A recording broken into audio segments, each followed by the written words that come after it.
Hello and welcome to jam cam YouTube channel and पढ़ रहे IIT jam app. तो भाई हम डिस्कस कर रहे थे previous year questions of CSR net and जो टॉपिक हम डिस्कस कर रहे हैं that is coordination chemistry.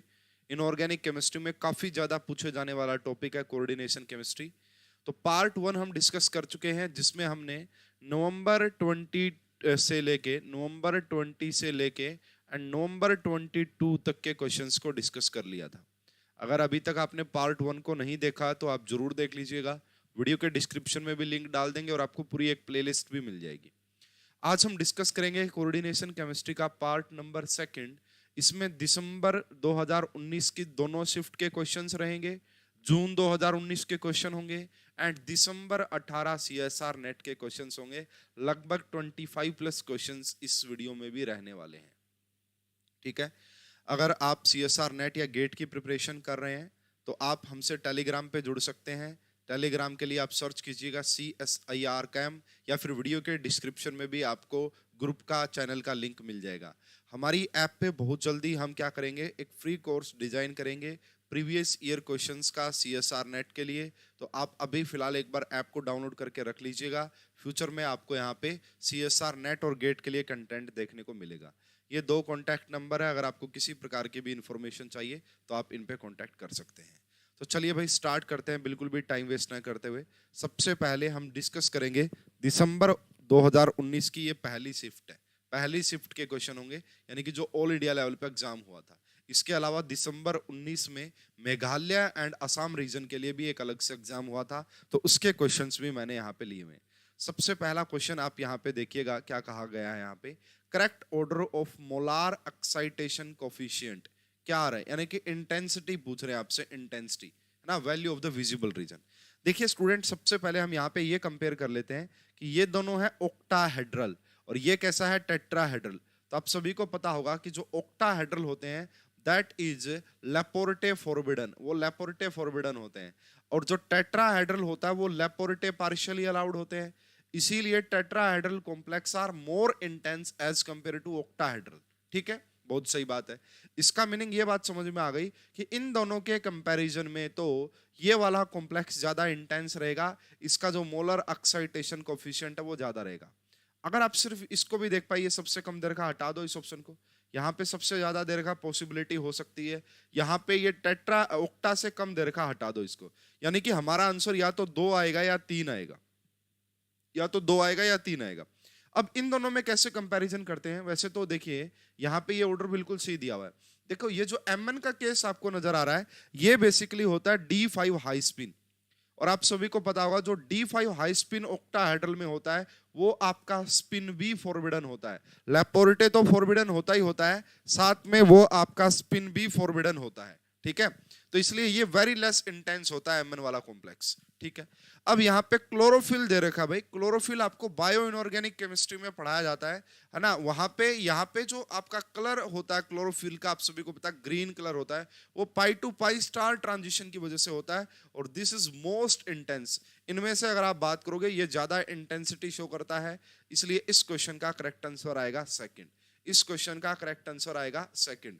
Second is the correct answer. Okay, तो इन दोनों को, इन तीनों को हम कोऑर्डिनेशन केमिस्ट्री के सिलेक्शन रूल से एक्सप्लेन कर सकते थे। एंड क्लोरोफिल के लिए आपको पता होना चाहिए थोड़ा सा कि ये ज्यादा इंटेंसिटी शो करता है। सो क्वेश्चन का करेक्ट आंसर आ जाएगा सेकंड।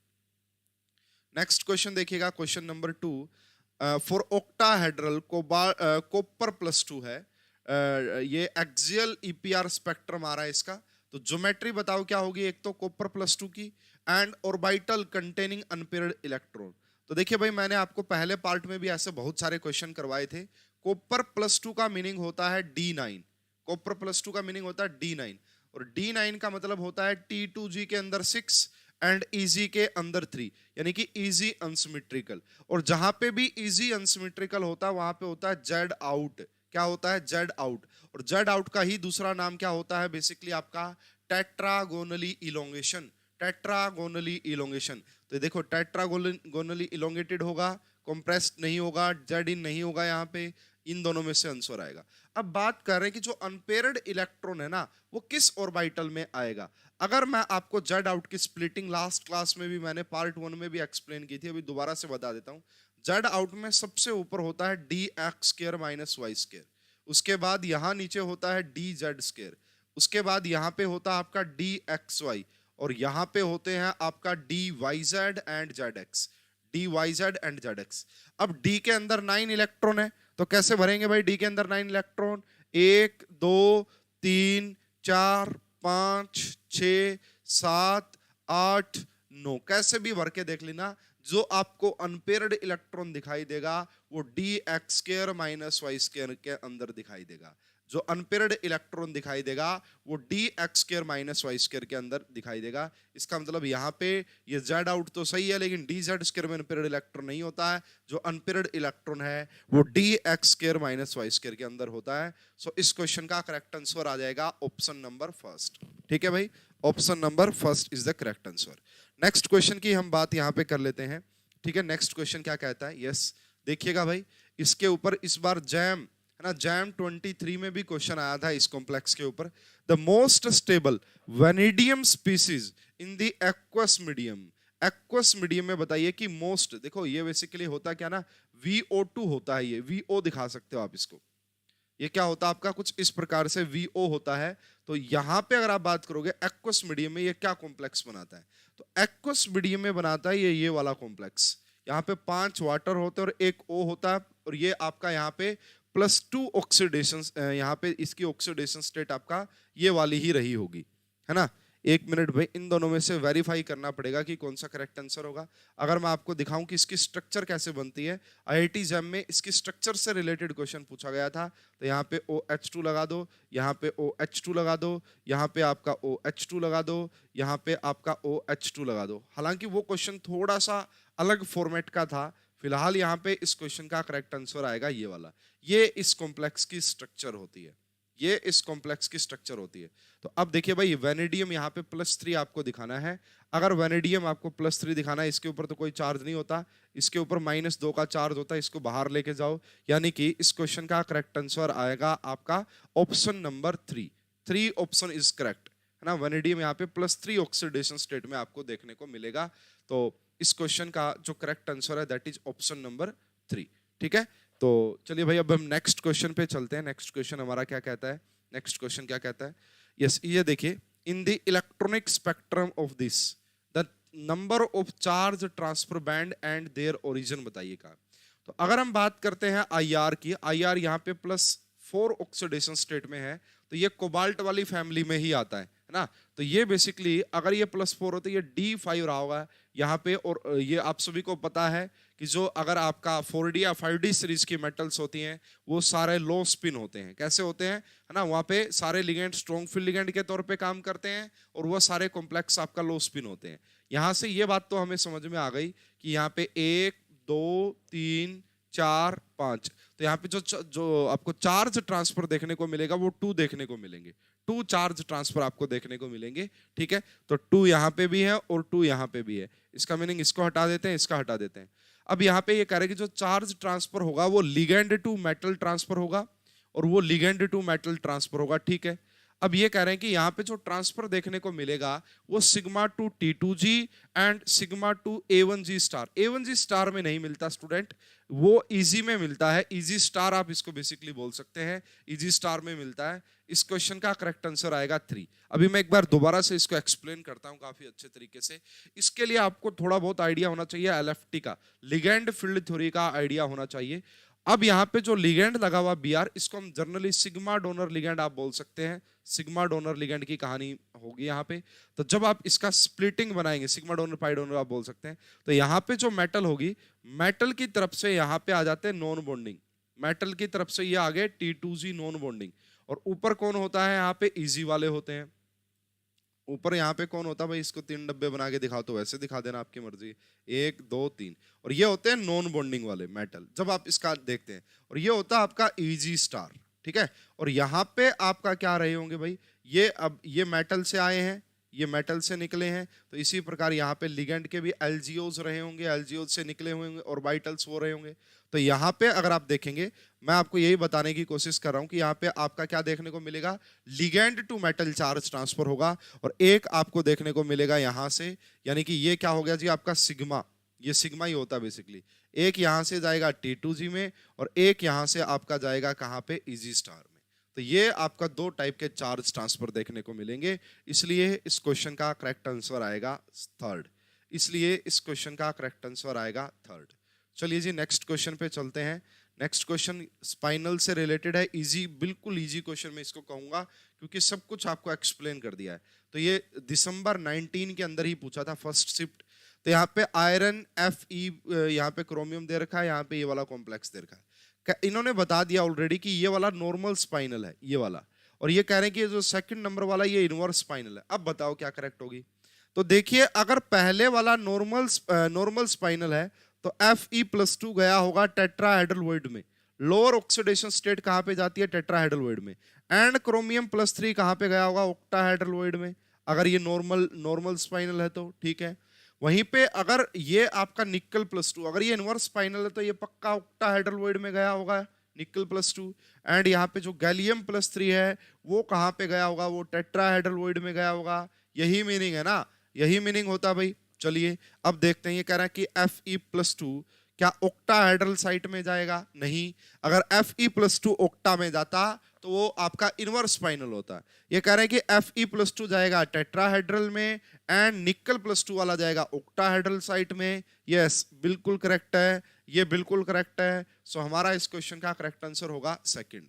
तो ये भी नहीं होगा यहाँ पे और ये भी नहीं होगा, आप चेक कर लीजिएगा, आपको आइडिया लग जाएगा। तो इस क्वेश्चन का करेक्ट आंसर होगा सेकंड, ठीक है। नेक्स्ट क्वेश्चन देखिएगा स्टूडेंट, ये भी काफी बढ़िया क्वेश्चन है, मैग्नेटिक प्रॉपर्टीज से रिलेटेड।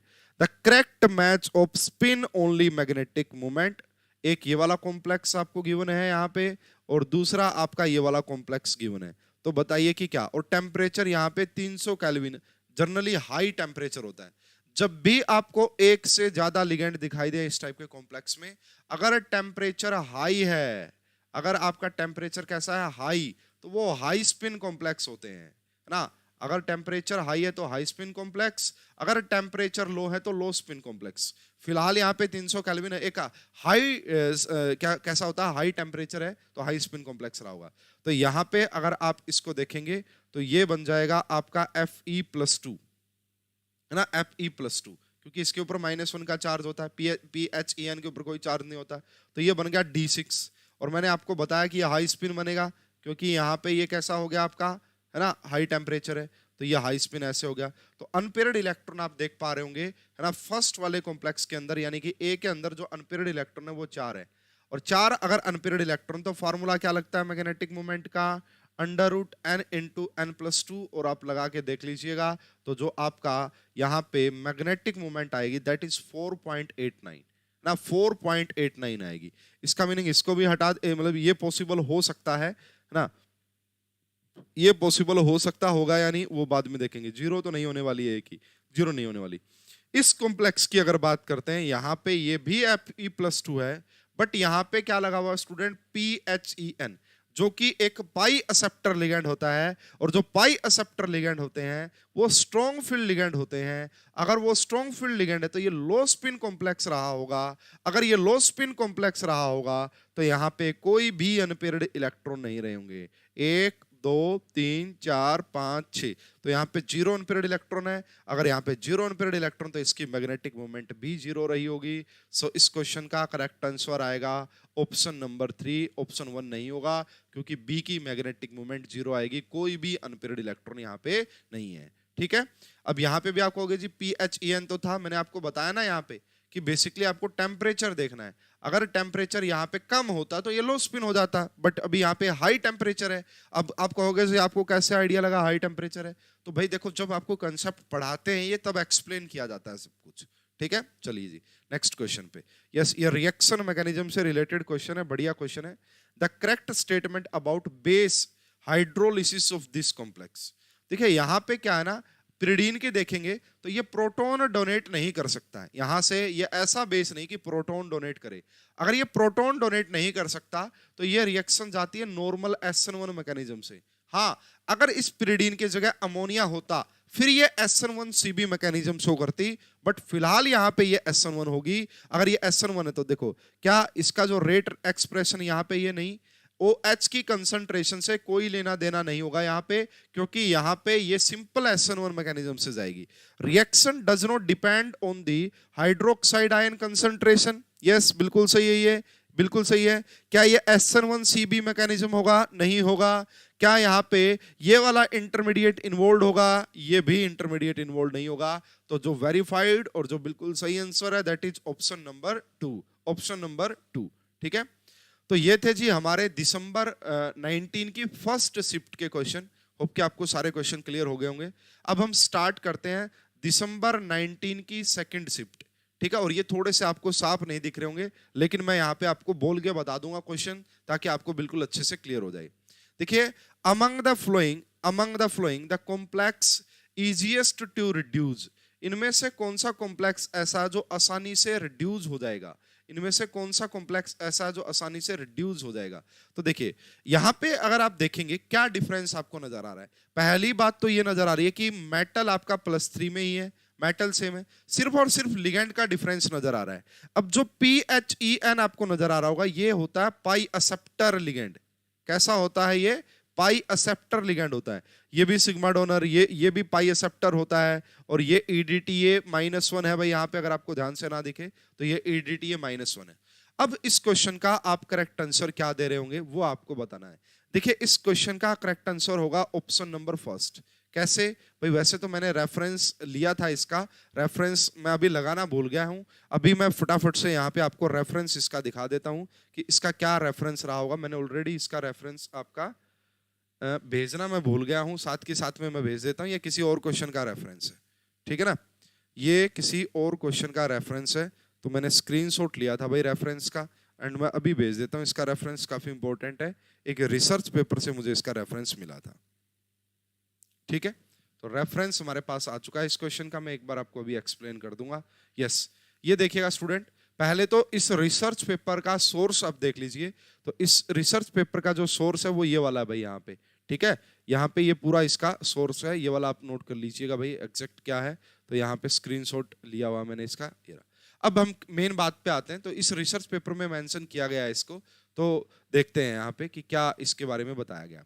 तो यहाँ पे देखो, E कॉम्प्लेक्स की जो होता है इलेक्ट्रोड पोटेंशियल, एंड जो एक्वस का होता है -RTNFEN, ये β3 ऊपर है और ये β2 है। यहाँ पे देखिए, इसको अगर मैं जूम कर पाऊंगा तो ज्यादा बढ़िया रहेगा।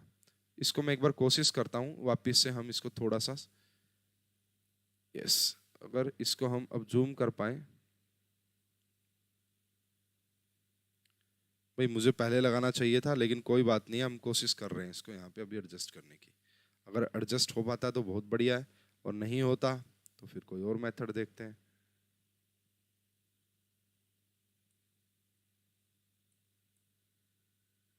इमेज तो आ गई है, फिर दिख कुछ नहीं रहा इसमें। ठीक है,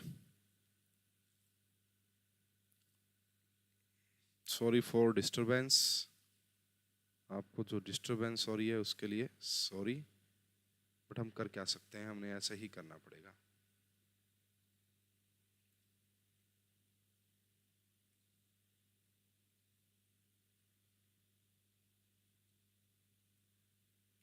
यस, यहाँ पे एक बार मैं इसको एक्सप्लेन करता हूँ स्टूडेंट।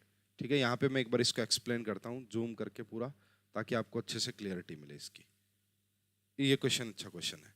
ठीक है, यहाँ पे देखिएगा, where E complex is the redox potential of iron 3 and iron 2. ठीक है, in the redox complex couple in the complex form, beta 3 and beta 2 rate in the formation constant of iron 3 और iron 2 के लिए। According to equation 4, ये जो equation दिख रही है आपको, the ratio of formation constant of beta 3 and beta 2 modulate the redox potential of iron 3 in this complex.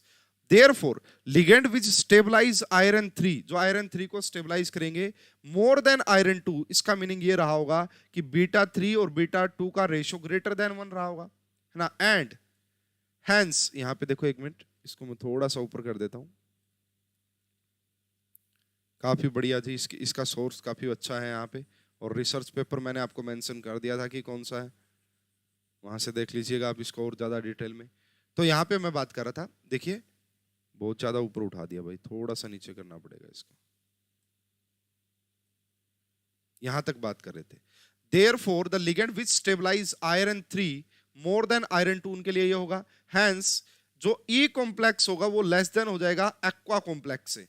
Which while as a ligand which stabilize iron plus 2 more than iron plus 3 gives this ratio less than 1, और इसका मतलब हो गया जो potential होगा वो complex का ज्यादा होगा एज कंपेयर टू एक्वा।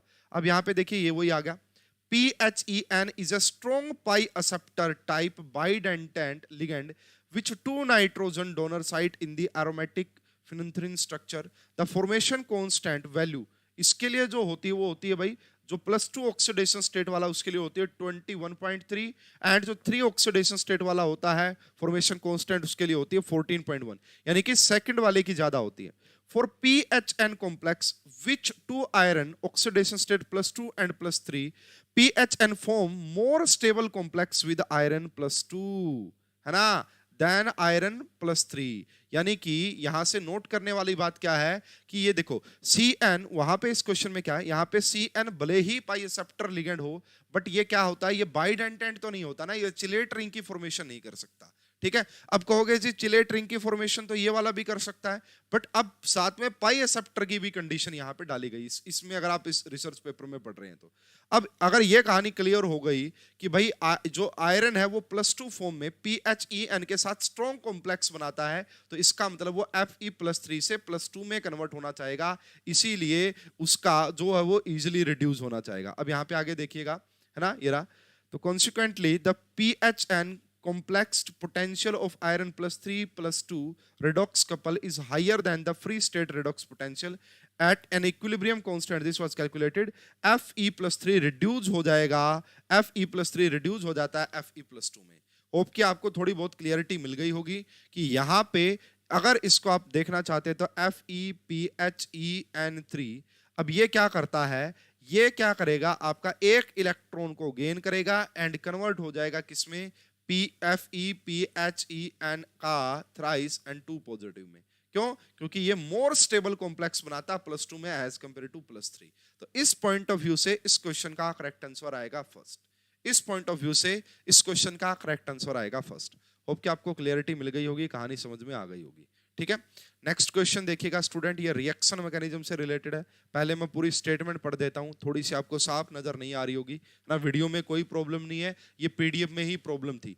ठीक है, for inner sphere electron transfer reaction between C cobalt NH3 का 5x2 पॉजिटिव, और यहाँ पे X जो है आपका F negative, Br negative, I negative है, इसकी रिएक्शन इसके साथ करवानी है। तो देखिए ये रिएक्शन होती है लिगेंड ट्रांसफर वाली, है ना, क्योंकि कोबाल्ट +2 है यहाँ पे फिलहाल। कोबाल्ट +2 कैसा होता है, कोबाल्ट +3 फॉर्म में है, तो ये इनर्ट होता है। जब आपने इसकी रिएक्शन करवाई होगी क्रोमियम +2 यानी कि लबाइल के साथ, तो ये कन्वर्ट हो जाता है कोबाल्ट +3 जो कि आपका लबाइल होता है, एंड प्लस में क्रोमियम +3 जो कि आपका इनर्ट होता है। इनर्ट लबाइल में चला गया, लबाइल इनर्ट में चला गया, इसका मतलब यहाँ पे लिगेंड ट्रांसफर होता है। ये जो ब्रीजिंग लिगेंड होता है ना, यहाँ पे एक्सियल ट्रांसफर होता है। अब पूछ रहे हैं रेट बताओ, तो रेट जो डिपेंड करता है वो लिगेंड की लिविंग ग्रुप टेंडेंसी पे।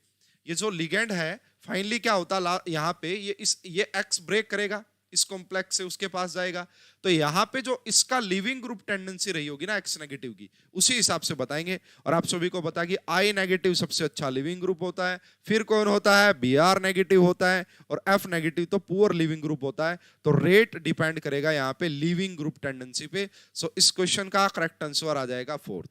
इस क्वेश्चन का करेक्ट आंसर आ जाएगा फोर्थ। होप कि आपको क्लियर हो गया होगा। यस स्टूडेंट, इस क्वेश्चन को भी ध्यान से देखिएगा, बढ़िया क्वेश्चन है। Which pair of electronic configuration will be prefer tetragonally compressed octahedral geometry? Tetragonally compressed को ही हम Z in भी बोलते हैं। क्या बोलते हैं, Z in भी बोलते हैं। तो यह कह रहा है कि इनमें से कौन कौन सी ज्योमेट्री Z in शो करेगी। मैंने आपको एक बात तो पहले ही बता दी थी, अगर इजी अनसिमेट्रिकल हो तो वहां पे होता है Z out, है ना, वहां पे होता है Z out। अब प्रॉब्लम क्या है कि T2G में कैसे पता करें अगर T2G अनसिमेट्रिकल है, तो Z out होगा या Z in। इसके लिए हम यूज करते हैं इलेक्ट्रॉनिकली नॉन डीजर्नेसी को देखते हैं। जहां पे इलेक्ट्रॉनिकली नॉन डीजर्नेसी आ जाएगी वहां पे, आइए मैं एक्सप्लेन करता हूं इसको कि क्या कहना चाह रहा हूं। यहाँ पे देखिए, सबसे पहले मैं यहाँ पे आपका Z out के लिए स्प्लिटिंग लिख रहा हूं, और फिर मैं यहाँ पे आपका जेड इन के लिए स्प्लिटिंग लिख रहा हूँ। इसमें मैंने आपको थोड़ी सी देर पहले भी पढ़ाया था कि सबसे ऊपर होता है d x square minus y square, यहाँ पे होता है डी जेड स्क्वायर, उसके बाद यहाँ पे होता है आपका डी एक्स वाई, और यहाँ पे होता है आपका d y z and d z x. ठीक है, अगर इसकी बात करेंगे तो सबसे ऊपर कौन हो जाता है यहाँ पे डी जेड स्क्वायर, यहाँ पे कौन हो जाता है d x square minus y square, यहाँ पे ये दो ऊपर आ जाते हैं, ये डी वाई जेड हो गया, ये आपका डी जेड एक्स हो गया, और यहाँ पे नीचे होता है डी एक्स वाई। अब देखिए अगर मैं आपसे बोल देता हूं कि मेरे पास भाई D1 सिस्टम है, D1, तो बताइए कि वो जेड आउट होगा या जेड इन। तो D1 होने का मीनिंग ये होगा T2G अनसिमेट्रिकल, यानी कि JTD तो होगा यहाँ पे। अब देखो एक पॉसिबिलिटी कि आप यहाँ पे इलेक्ट्रॉन भर दो, एक पॉसिबिलिटी आप यहाँ पे इलेक्ट्रॉन भरो। जब आपने यहाँ पे इलेक्ट्रॉन भरा तो ये है इलेक्ट्रॉनिकली डीजनरेट, क्योंकि ये इलेक्ट्रॉन यहाँ पे भी हो सकता है, यहाँ पे भी हो सकता है। बट जैसे ही आपने यहाँ पे इलेक्ट्रॉन भरा सिमेट्रिकल सिचुएशन आ गई, और अब ये हो गया इलेक्ट्रॉनिकली नॉन डीजनरेट। इसका मीनिंग ये हो गया जो D1 होता है वो प्रेफर करेगा जेड इन। इसका मीनिंग क्या हो गया, जो D1 है वो प्रेफर करेगा जेड इन। ठीक है, यहाँ पे इसका मीनिंग ये तो समझ में आ गया। जहां पे भी D1 दिख रहा है तो ये देखो ये D1 है, ठीक है, ये D2 है, अभी देखेंगे यहाँ पे भी D1 है, तो हमारा आंसर या तो फर्स्ट होगा या हमारा आंसर थर्ड होगा, है ना, या फर्स्ट होगा या फोर्थ होगा, सॉरी। अब मैं यहाँ पे D2 की बात समझाता हूँ आपको, आपको खुद क्लियर हो जाएगा कि D2 क्या होगा। अब देखो दो इलेक्ट्रॉन भरने हैं, एक भर रखा है, एक और यहाँ पे भरोगे तो ये सिमेट्रिकल हो गया, और एक ये भर रखा है, एक यहाँ पे भरोगे तो ये दोनों अनसिमेट्रिकल हो गए। क्या हो गया, ये आपका अनसिमेट्रिकल हो गया। अब आपको क्या समझ में आ रहा है, अगर D2 है तो वो जेड आउट होगा, वो जेड आउट होगा। क्यों, क्योंकि इलेक्ट्रॉनिकली नॉन डीजर्नेसी आ जाती है ना, और ये इलेक्ट्रॉनिकली डीजर्नेट हो जाता है। ठीक है, ऐसे ही D3 कुछ शो, D3 JTD ही शो नहीं करता। ठीक है, अब बात आती है जी D4 लो स्पिन। D4 लो स्पिन का मतलब होता है T2G के अंदर ही 4 इलेक्ट्रॉन भर दो। अब देखो 1 2 उसके बाद 3 और उसके बाद 4th इलेक्ट्रॉन जाएगा यहाँ पे। जैसे ही 4th इलेक्ट्रॉन यहाँ पे आया, इलेक्ट्रॉनिकल डीजर्नेसी आ गई। ये यहाँ पे भी हो सकता है, यहाँ पे भी हो सकता है। उसके बाद 1 2 3 और 4th ही आ गया। जैसे ही 4th इलेक्ट्रॉन आपने यहाँ पे भरा, ये इलेक्ट्रॉनिकली नॉन डीजर्नेट हो गया। इसका मतलब D4 लो स्पिन पसंद करेगा जेड इन, D4 लो स्पिन पसंद करेगा जेड इन। ठीक है, तो अब यहां से देख लीजिएगा भाई, क्लियर हो जाएगा आपको कि D1 and D4 low spin जो होते हैं यही आपका जेड इन शो करते हैं, यही आपका जेड इन। अगर आप D5 लो स्पिन का निकालेंगे इसी प्रकार से निकाल लेना भाई। देखो 4 1 5, अब ये क्या हो गया, सिमेट्रिकल हो गया, जेड आउट, और यहां पे अब भरोगे तो ये अनसिमेट्रिकल हो गया। इसका मतलब D5 लो स्पिन क्या शो करता है, D2 and D5 low spin क्या शो करते हैं, जेड आउट शो करते हैं। और जब भी इजी अनसिमेट्रिकल हो तो भी जेड आउट होता है। होप कि आपको काफी हद तक क्लियरिटी मिल गई होगी। इस क्वेश्चन का करेक्ट आंसर आएगा ऑप्शन नंबर 4th। ठीक है, चलिए जी नेक्स्ट क्वेश्चन पे चलते हैं, है ना। यस, ये देखिएगा भाई, आइसोमेरिज्म अब बार बार पूछने लग गए हैं, है ना। स्टीरियो, ये आपका coordination isomerism, total number of stereo isomer बताओ इंक्लूडिंग एनाइसोमेरिक पेयर, कि कितने यहाँ पे पॉसिबल होंगे ऑक्टाहेड्रल कॉम्प्लेक्स इसके लिए, है ना, इसके लिए। तो भाई बना के देखने पड़ेंगे, और इसमें कुछ ज्यादा हम कर नहीं पाएंगे। पॉसिबिलिटीज यही होती कि आप बना के देखो। देखो यहाँ पे पहले आप ये वाली फॉर्म बना सकते हैं, BCD इनैइसोमर, ये वाला फॉर्म बना सकते हैं भाई। ठीक है, इसी प्रकार आप क्या कर सकते हैं भाई, A को और A को सामने रख दो, यहाँ पे ये रहा कुछ इस प्रकार से। यहाँ पे आप B रख दो, यहाँ पे C रख दो, यहाँ पे D रख दो, ये भी बना सकते हैं आप। तो इंक्लूडिंग इनैइसोमेरिक पेयर, भाई कितने इनैइसोमेरिक पेयर होंगे, तो टोटल अगर आप बना के देखेंगे ना, इंक्लूडिंग इनैइसोमेरिक का पेयर का मतलब क्या, ये जो दिख रहा है ना आपको, ये अगर आप इसका इनैइसोमर बनाते तो उसको एक ही काउंट करना, इनैइसोपर मेयर को एक ही मानना। तो ऐसे ऐसे देखोगे तो यहाँ पे 5 पॉसिबिलिटी आएंगी। ऐसे ऐसे अगर आप बना के देखोगे तो 5 पॉसिबिलिटी आपको यहाँ पे नजर आएंगी। ये तो मैंने 2 ही बना के दिखाया है, और उनकी मिरर इमेज जो होंगी, लेकिन वो इनैइसोमेरिक इंक्लूडिंग इनैइसोमेरिक पेयर देखेंगे तो 5 is the correct answer, 5 is the correct answer. ठीक है, थर्ड ऑप्शन आएगा। यहाँ पे 3 लिगेंड एक टाइप के हैं, और जो 3 लिगेंड लगे हैं वो बिल्कुल अलग अलग टाइप के हैं। तो ऐसे क्वेश्चन को याद रखना ज्यादा बढ़िया माना जाता है, क्योंकि बनाने में आप फिर से मिस्टेक कर देंगे। करेक्ट नहीं बना पाएंगे, या तो एक ज्यादा बना दोगे या एक कम बना दोगे। इसके लिए एक पूरी टेबल होती है भाई, वो टेबल अगर आप ध्यान रख लेते हैं आइसोमेरिज्म वाली कोऑर्डिनेशन में तो कोई प्रॉब्लम आपको होती नहीं। तो इसमें कुछ ज्यादा मैं समझा नहीं पाऊंगा, बना बना के देखने पड़ेंगे, आप बना के देख लीजिएगा, क्वेश्चन सोल्व हो जाएगा। Yes, next question, reaction water exchange reaction आपसे रेट पूछ रहा है। तो यहाँ पे देखिएगा जो क्रोमियम +3 होता है, मैंने ये गेट के पीवाईक्यू में भी ऐसे करवाए हैं बहुत सारे क्वेश्चन, नेट में भी करवाऊंगा। जो क्रोमियम +3 होता है वो D3 होता है, और D3 हाईली इनर्ट की कैटेगरी में आता है। और जब आप वाटर एक्सचेंज का वो आपका एक टेबल देखते हैं, है ना, रेट कांस्टेंट की, उसमें जो क्रोमियम 3 पॉजिटिव है वो ग्रुप नंबर 4th में आता है, यानी कि ये सबसे लीस्ट इसका क्या रहता है, रेट रहता है सबसे लीस्ट। क्रोमियम +3 का सबसे लीस्ट, क्रोमियम +2 का सबसे ज्यादा। और या क्रोमियम +2 हो या कॉपर +2 हो, तो कॉपर +2 ग्रुप 1 में आता है, कॉपर +2, एंड क्रोमियम +4 ग्रुप 4 में आता है, क्रोमियम +3 जो कि लिस्ट होता है। ये चीज ध्यान रख लेना बस। अगर ये चीज ध्यान रह गई, कॉपर +2 ग्रुप 1 में यानी कि हाईएस्ट रेट रहा होगा इसके लिए, तो इस क्वेश्चन का करेक्ट आंसर आएगा फर्स्ट। इस क्वेश्चन का करेक्ट आंसर आएगा फर्स्ट, और किसी की कोई पॉसिबिलिटी नहीं है। क्रोमियम +3 का लीस्ट रेट होता है, रीजन के वो मोस्ट इनर्ट होता है, इस वजह से। नेक्स्ट क्वेश्चन देखिएगा स्टूडेंट। यस, ये एक न्यूमेरिकल आया भाई आपका यहाँ पे। The value of mu effective, है ना, बोहर मैग्नेटोन, म्यू इफेक्टिव में पढ़ के बता देता हूं, including spin orbiting orbit coupling, LS coupling बोल सकते हो, कंट्रीब्यूशन फॉर दिस कॉम्प्लेक्स। यहाँ पे डेल्टा ओ की वैल्यू, ये कॉम्प्लेक्स क्या दिया हुआ है यहाँ पे, ये दिया हुआ निकल NH3 का 6, और इसके ऊपर लगा रखा है 2 पॉजिटिव, ठीक है। तो यहाँ पे डेल्टा ओ आपको गिवन है, और लैम्डा जो कि एक आपका स्पिन ऑर्बिटिक कपलिंग होता है 300। एक बात ध्यान रखना स्टूडेंट, जहां पे जो ऐसे जहां पे एलएस कपलिंग की बात करते हैं, D6 से D9, D6 से D9 में आपको क्या देखने को मिलता है, जो म्यू इफेक्टिव होता है वो ग्रेटर देन होता है म्यू स्पिन ओनली से। अभी मैं इसको एक्सप्लेन भी करके दिखाऊंगा, लेकिन इससे आप 2 ऑप्शन एलिमिनेट कर पाएंगे। इससे आप 2 ऑप्शन एलिमिनेट कर पाएंगे कैसे, देखिए भाई, अगर मैं यहाँ पे स्पिन ओनली निकालूं तो ये है D8, और D8 का मतलब होता है 2 अनपेयर्ड इलेक्ट्रॉन का होना, 1 2 3 4 5 6 7 और 8, 2 अनपेयर्ड इलेक्ट्रॉन। और जब भी 2 अनपेयर्ड इलेक्ट्रॉन होती है तो म्यू स्पिन ओनली कितनी आती है, 2.83, कितनी आती है, 2.83। अब यहां से आपको ये पॉइंट क्लियर हो जाना चाहिए, अगर D6 से D9 और एलएस कपलिंग की बात जब हम करते हैं तो म्यू इफेक्टिव ज्यादा होता है स्पिन ओनली से, तो वैल्यू जो है वो 2.83 से ज्यादा ही आएगी। तो बी ऑप्शन नहीं हो सकता और फोर्थ ऑप्शन नहीं हो सकता।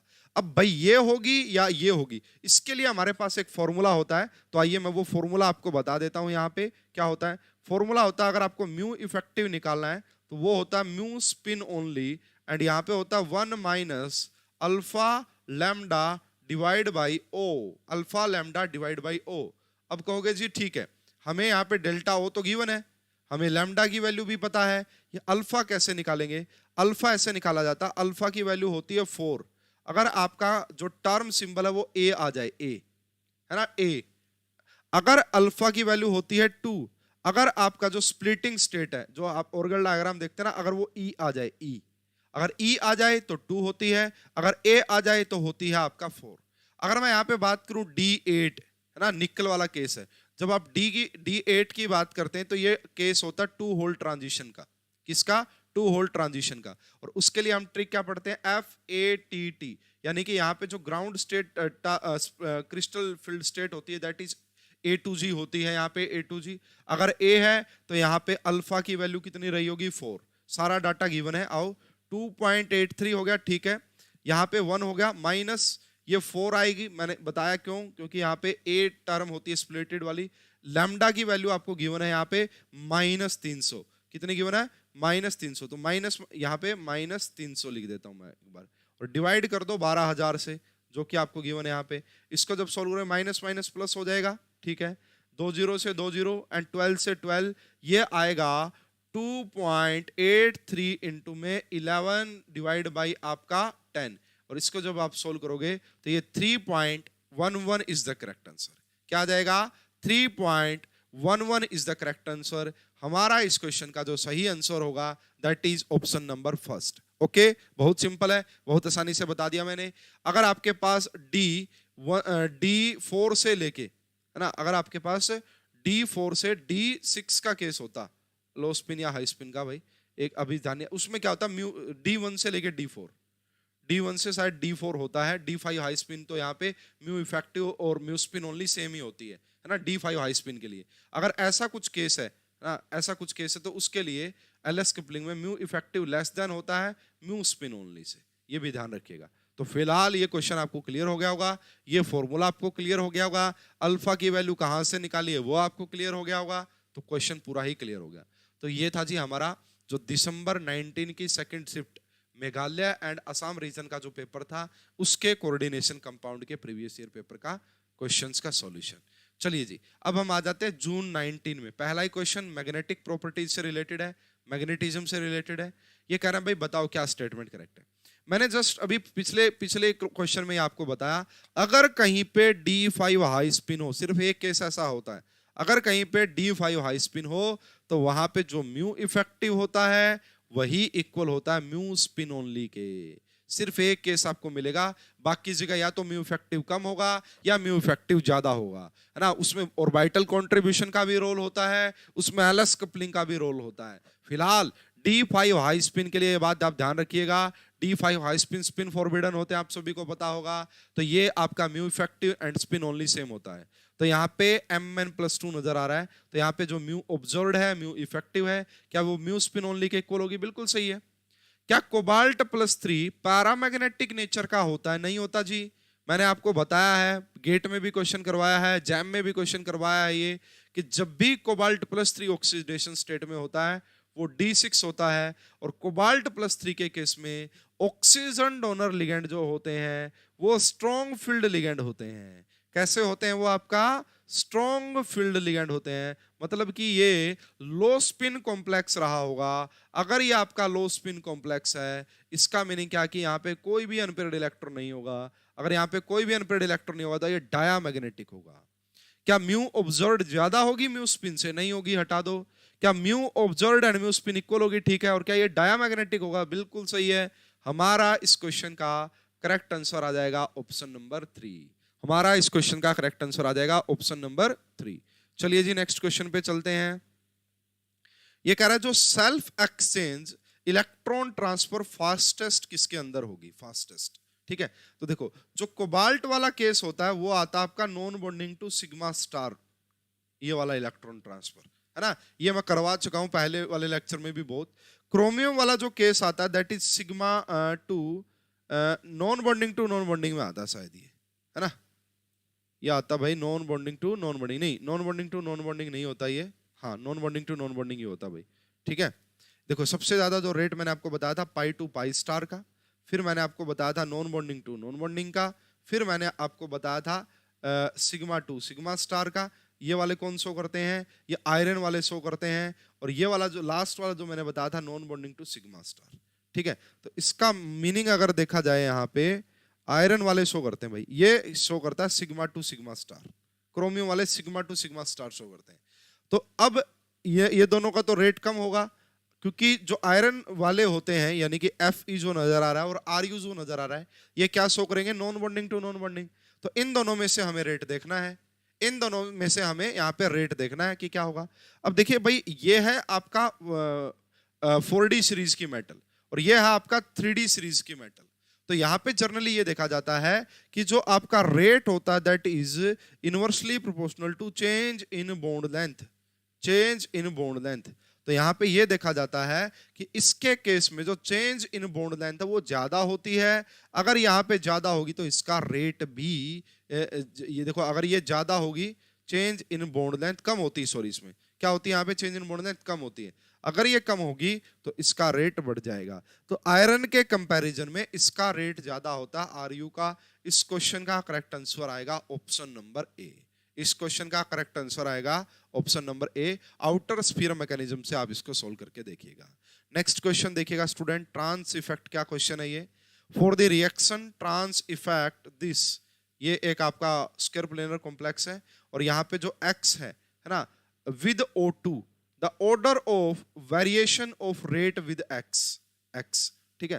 तो यहाँ पे देखा जाए भाई, आपको अगर मैं बताऊं ये आपका X रहा होगा, यहाँ पे मान लेते हैं CO रहा होगा, यहाँ पे आपका PPH3 रहा होगा, यहाँ पे भी PPH3 रहा होगा, इसकी रिएक्शन O2 के साथ करवानी है। और अब आपसे पूछ रहा है कि बताओ विद रिस्पेक्ट टू O कि ये X क्या है। देखो भाई ये लीविंग ग्रुप है, ये यहाँ से जाएगा और इसके ट्रांसपोजिशन पे CO है, जो उसको नहीं देखेंगे। यहाँ पे सिर्फ आप लिविंग ग्रुप टेंडेंसी देखिए, यहाँ पे सिर्फ आप लिविंग ग्रुप टेंडेंसी देखिए। तो I negative better leaving group होता है उस Br से Cl से, तो लिविंग ग्रुप टेंडेंसी का ऑर्डर होता है फोर्थ वाला। अगर ये लिविंग ग्रुप टेंडेंसी का ऑर्डर है तो यही आपका रेट का ऑर्डर भी होगा, यही आपका रेट का ऑर्डर भी होगा। सो इस क्वेश्चन का करेक्ट आंसर आ जाएगा फोर्थ। नेक्स्ट क्वेश्चन देखिएगा भाई, ये लिटिल बिट ट्रिकी हो सकता है, ध्यान से। यहाँ पे आपको बोला गया है consider the following statement regarding electronic spectra of high spin. तो Ti+3 का मतलब होता है D1। क्या ये वन शार्प बैंड आता है यहाँ पे? देखिए यहाँ पे शार्प बैंड नहीं आता, पहली बात तो यहाँ पे ब्रॉड बैंड आता है। ब्रॉड बैंड आपको ऑलरेडी पढ़ाया भी जाता है इसके बारे में। और ब्रॉड बैंड आने का रीजन होता है जब आप JTD के साथ ऑर्गल डायग्राम बनाते हैं, है ना। अगर मैं आपको दिखाऊं यहाँ पे, ये क्वेश्चन ऑलरेडी गेट में भी पूछा जा चुका है। अगर आप इसका स्पेक्ट्रा देखते हैं तो वो कुछ एक शोल्डर देखने को मिलती है। तो ये जो है ना ब्रॉड आती है, ब्रॉड पीक आती है। तो अब रीजन क्या होता है इसके ब्रॉड आने का? यहाँ पे एक ये देखो ये रहा, और ये शोल्डर भी आता है। तो शोल्डर आने का और ब्रॉड आने का रीजन क्या होता है? रीजन होता है कि जब आप यहाँ पे ऑर्गल डायग्राम बनाते हैं विद JTD, तो विद JTD जब आप बनाएंगे तो यहाँ पे आपको 3 टाइप के ट्रांजिशन नजर आएंगे। 3 टाइप के ट्रांजिशन, एक यहाँ से यहाँ, एक यहाँ से यहाँ, एक यहाँ से यहाँ। तो इनमें ये दोनों क्या हो जाते हैं? मर्ज हो जाते हैं। मर्ज होके ये ब्रॉड हो जाते हैं और शोल्डर आने का रीजन भी इसी की वजह से होता है, ठीक है। तो पहले वाली स्टेटमेंट क्या हो गई? इनकरेक्ट, कि ये शार्प बैंड नहीं देगा। क्रोमियम कोबाल्ट+2 एंड क्रोमियम+2, क्या ये 2 ब्रॉड बैंड शो करते हैं? देखिए ये हो गया D7 की अगर आप बात करेंगे तो कैसे कर सकते हैं? 1 2 3 4 5 6 7। तो ये किसका केस होगा? आपका 2 इलेक्ट्रॉनिक ट्रांजिशन का केस होता है। तो इसमें 2 ब्रॉड बैंड नहीं मिलते, 3 मिलते हैं आपको, 3 मिलेंगे यहाँ पे। इसलिए इसको भी हटा दीजिए यहाँ से, इसको भी हटा दीजिए यहाँ पे। उसके बाद Mn+2 complex series of very weak and sharp bands, बिल्कुल सही है। Mn+2 की अगर आप बात करोगे, Mn+2 हाई स्पिन की अगर आप बात करोगे तो ये लैपोरेटे भी फॉरबिडन होता है एंड ये आपका स्पिन भी फॉरबिडन होता है। तो यहाँ पे जो आपका जो पीक्स आती हैं वो वेरी वीक पीक आती हैं और शार्प बैंड आपको काफी सारे देखने को मिलेंगे। इसको हम TS डायग्राम से एक्सप्लेन कर सकते हैं। ऑर्गल डायग्राम पे हम लो स्पिन कॉम्प्लेक्स का जनरली डिस्कशन करते हैं, ठीक है। तो थोड़ा बहुत हेल्प ले सकते हैं, यहीं पे डिफरेंस आता है। तो ये वीक पिक आने का रीजन यही होता है कि लैपोरेटे भी फॉरबिडन, स्पिन भी फॉरबिडन। निकल+2, क्या 3 ब्रॉड बैंड देखने को मिलते हैं? बिल्कुल सही है। निकल+2 केस होता है 2 होल ट्रांजिशन का, और वहां पे आपको 3 क्या देखने को मिलेंगे? Broad band. तो ब्रॉड बैंड आएंगे यहाँ पे। इसका मीनिंग क्या है कि इस क्वेश्चन का करेक्ट आंसर होगा ऑप्शन नंबर 3। इस क्वेश्चन का करेक्ट आंसर होगा ऑप्शन नंबर 3। होप कि आपको क्लियर हो गया होगा। नेक्स्ट क्वेश्चन पे चलते हैं स्टूडेंट। यस, वो फिर से बार बार वही आ रहा है और इसको मैं दूसरी बार पढ़ा रहा हूँ। पहले वीडियो में पार्ट 1 में भी करवाया था। Hydrolysis of trans. तो ट्रांस का जब आप हाइड्रोलिसिस करवाते तो सिस भी आपको मिलता है और ट्रांस भी आपको मिलता है। परसेंटेज डिपेंड करती है कि आप लिगेंड क्या ले रहे हैं। तो रिजल्ट इन दी सिस की बताओ, सिस की बनाने की टेंडेंसी मैंने आपको बताया था OH नेगेटिव की सबसे ज्यादा होती है सिस की टेंडेंसी, फिर NCS नेगेटिव की होती है, फिर Cl नेगेटिव की होती है, NO2 की सिस की टेंडेंसी सबसे कम होती है, बट ट्रांस की टेंडेंसी सबसे ज्यादा होती है। फिलहाल इस क्वेश्चन का करेक्ट आंसर आ जाएगा सेकंड, पहले भी मैंने इसको एक्सप्लेन किया था। यस, ये क्वेश्चन देखिएगा student. The allowed transition in the atomic system, इनमें से कौन सी ट्रांजिशन अलाउड होती है? देखिए अलाउड ट्रांजिशन के लिए अगर आप स्पिन सिलेक्शन रूल से जाएंगे तो स्पिन सिलेक्शन रूल का कहने का मतलब होता है कि डेल्टा S क्या होना चाहिए? 0 होना चाहिए, स्पिन चेंज नहीं होनी चाहिए।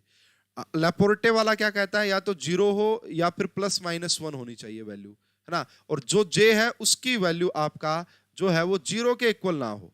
J की वैल्यू आपका 0 के इक्वल नहीं होनी चाहिए यहाँ पे ना, 0 से ये +-1 में जाना चाहिए। J की वैल्यू अगर 0 आ गई इसका मतलब समझ लेना कि वो आपका अलाउड ट्रांजिशन नहीं होता है। तो यहाँ पे देखो स्पिन मल्टीप्लिसिटी अगर आप यहाँ से देखेंगे तो ये कितनी निकाली गई है भाई? आपका स्पिन मल्टीप्लिसिटी सेम आ रही है।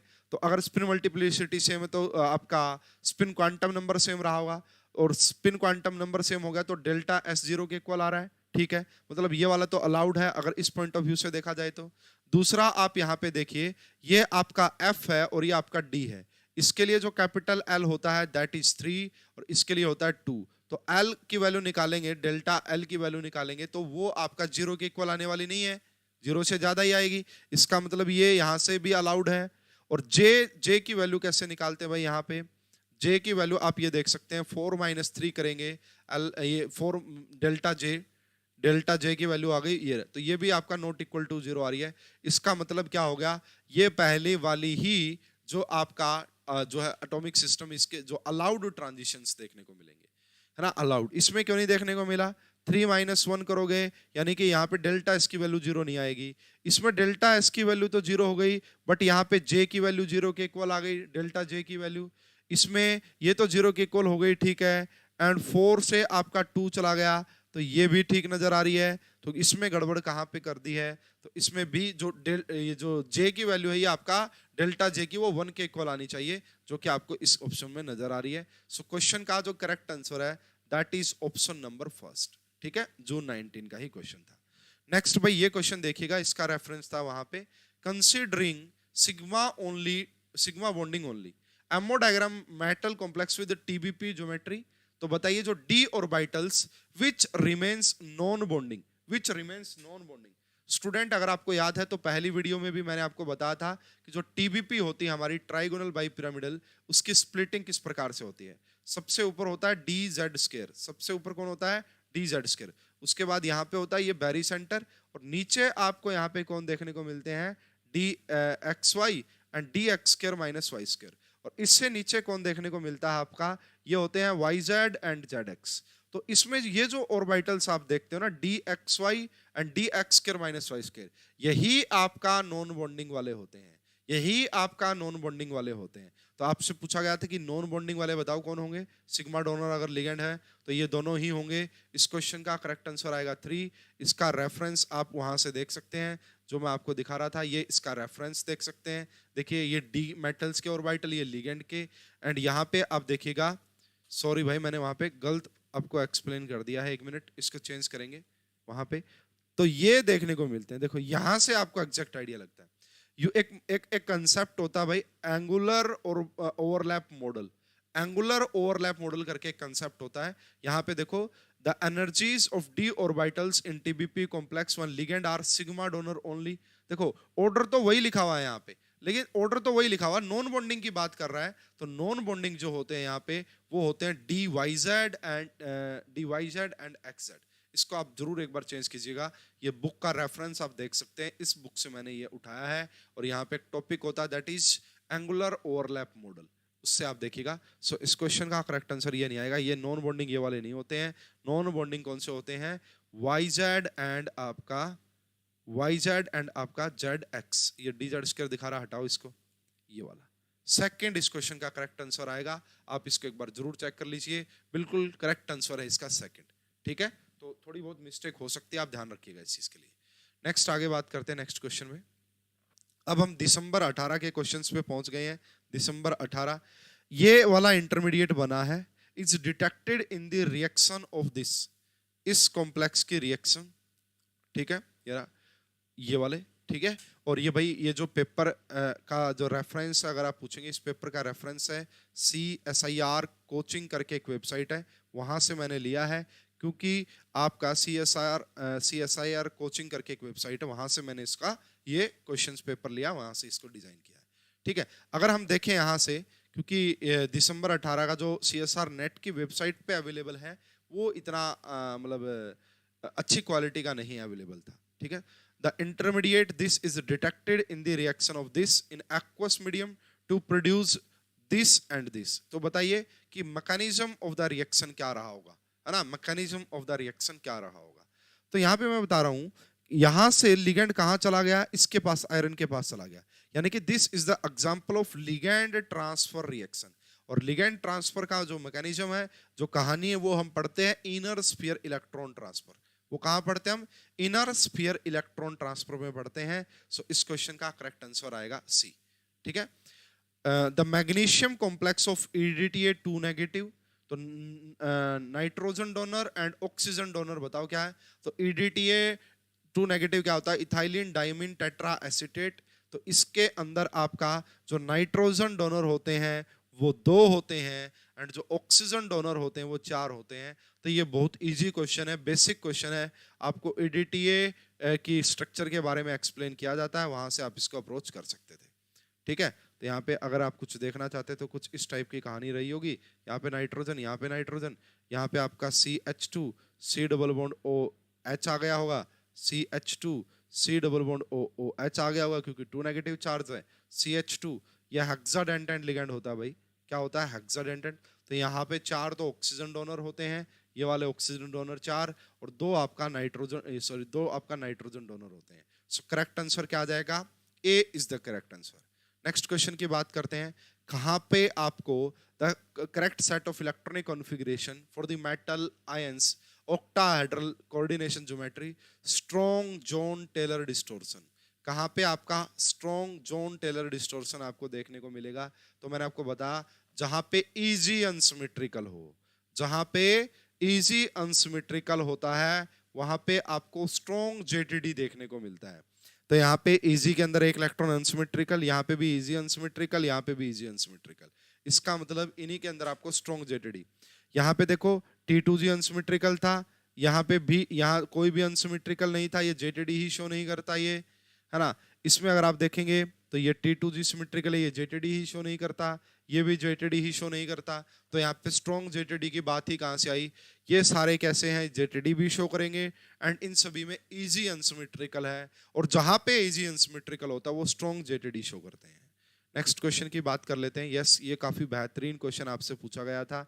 The correct order of intensity of DD transitions in this complex. देखिए यहाँ पे सिंपल परफेक्ट ऑक्टाहेड्रल कॉम्प्लेक्स है, यहाँ पे ट्रांस और 2 लिगेंड अलग ले आए हैं, और ये रहा। अब आप सभी को ये पता होना चाहिए कि लैपोर्टे फॉरबिडन होते हैं सारे ऑक्टाहेड्रल कॉम्प्लेक्स, सारे ऑक्टाहेड्रल कॉम्प्लेक्स क्या होते हैं, लैपोर्टे फॉरबिडन। बट मैंने आपको बताया था कि रिलैक्सेशन भी आ जाता है, रिलैक्सेशन भी आ जाता है। अगर रिलैक्सेशन आने के 3 रीजन होते हैं। सबसे पहला रीजन होता है एसिमेट्रिक वाइब्रेशन, अगर वहां पे हो रही है। सबसे पहला रीजन क्या होता है, अगर एसिमेट्रिक वाइब्रेशन हो रही है। सेकंड रीजन होता है डिफरेंट लिगेंड्स, अगर आप वहां पे लगा देंगे क्या हो जाएंगे, डिफरेंट लिगेंड। और थर्ड रीजन होता है जेटीडी, थर्ड रीजन होता है जेटीडी। तो यहाँ पे जेटीडी तो देख नहीं सकते क्योंकि मेटल के बारे में जानकारी नहीं है।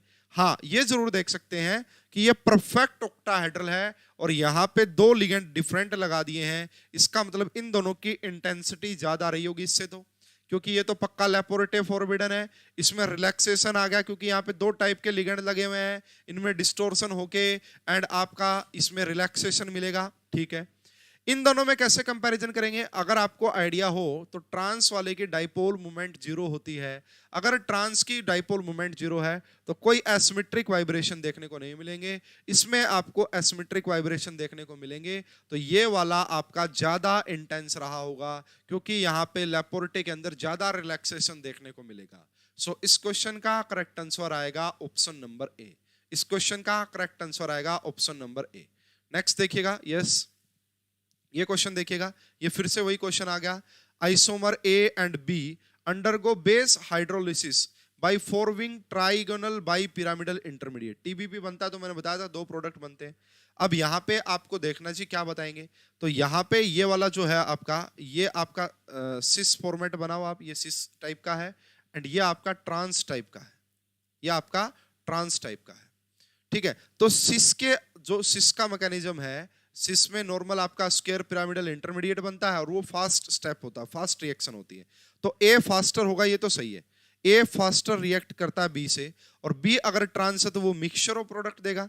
तो B result in the mixture of product. क्यों, ये सिस वाला तो सिर्फ सिस ही प्रोडक्ट देगा और ट्रांस वाला सिस भी देगा और ट्रांस भी देगा। ठीक है, और इसीलिए यहाँ पे जो भाई थोड़ा सा जो रेट इसका कम होता है ट्रांस वाले का। तो ए रिएक्टर फास्ट, ठीक है। क्या दोनों ही मिक्सचर ऑफ प्रोडक्ट देते हैं, नहीं देते हैं, सिस वाला सिस देता है, ट्रांस वाला दोनों देता है। इस क्वेश्चन का करेक्ट आंसर आएगा सी। इस क्वेश्चन का करेक्ट आंसर आएगा सी। यस, ये हमारा लास्ट क्वेश्चन होगा इस वीडियो का। देखते हैं क्या कह रहा है। आपको बताना स्लोएस्ट लिगेंड एक्सचेंज रेट बताइए सेट ए और सेट बी में।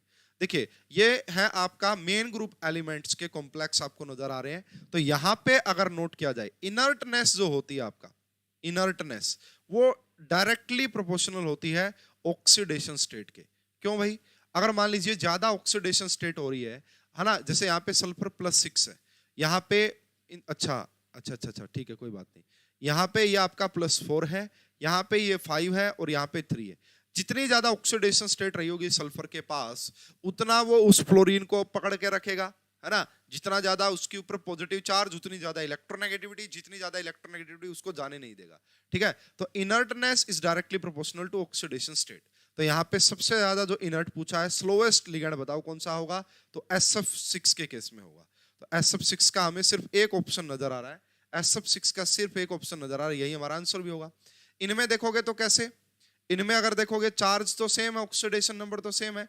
अगर inertness is inversely proportional to size, अगर आपका साइज बहुत बड़ा है तो वो कम इनर्ट रहे होंगे, है ना। तो साइज सबसे छोटा किसका होता है? मैग्नीशियम का। अगर साइज सबसे छोटा है तो ये सबसे ज्यादा इनर्ट रहा होगा, इसीलिए इसका रेट सबसे स्लोवेस्ट होगा। सो क्वेश्चन का करेक्ट आंसर आ जाएगा ऑप्शन नंबर बी। तो ये था जी हमारा पार्ट नंबर 2, जिसमें हमने दिसंबर 18 तक के क्वेश्चंस को डिस्कस कर लिया है, एंड मैं जून 11 तक के सारे क्वेश्चंस आपको करवाऊंगा कोऑर्डिनेशन के। बिल्कुल भी टेंशन लेने की बात नहीं है, और वीडियोस आप पसंद कर ही रहे होंगे, रेफरेंस मैं आपको ऑलरेडी दे रहा हूँ। किसी भी क्वेश्चन में डाउट है तो आप मुझे कमेंट करके बता सकते हैं, ठीक है। एंड भाई जो हमारा टेलीग्राम ग्रुप है इसको जरूर ज्वाइन कीजिएगा, यहाँ पे आपको सारी क्लासेस के लिंक मिलते रहेंगे, और यहीं पे इस क्लास की PDF भी अवेलेबल होगी। हमारी ऐप डाउनलोड कर लीजिएगा, फ्यूचर में आपको यहाँ पे कोर्सेज देखने को मिलेंगे नेट और गेट के। और उसके बाद आपका यहाँ पे आप देख सकते हैं कि हमने पार्ट 2 को कंप्लीट कर लिया है। होप कि ये सीरीज आपको काफ़ी पसंद आ रही होगी, काफ़ी डिटेल में मैं आपको कंसेप्ट एक्सप्लेन कर रहा हूँ, और ये वीडियो आपको काफ़ी अच्छी लगती होगी। अगर वीडियो आपको अच्छी लगती है तो लाइक और शेयर कीजिएगा, एंड एक अच्छा सा कमेंट भी कीजिएगा, जिससे कि मुझे मोटिवेशन मिलेगा और वीडियो बनाने में। अभी के लिए इतना ही, आप सभी का बहुत बहुत धन्यवाद, थैंक यू।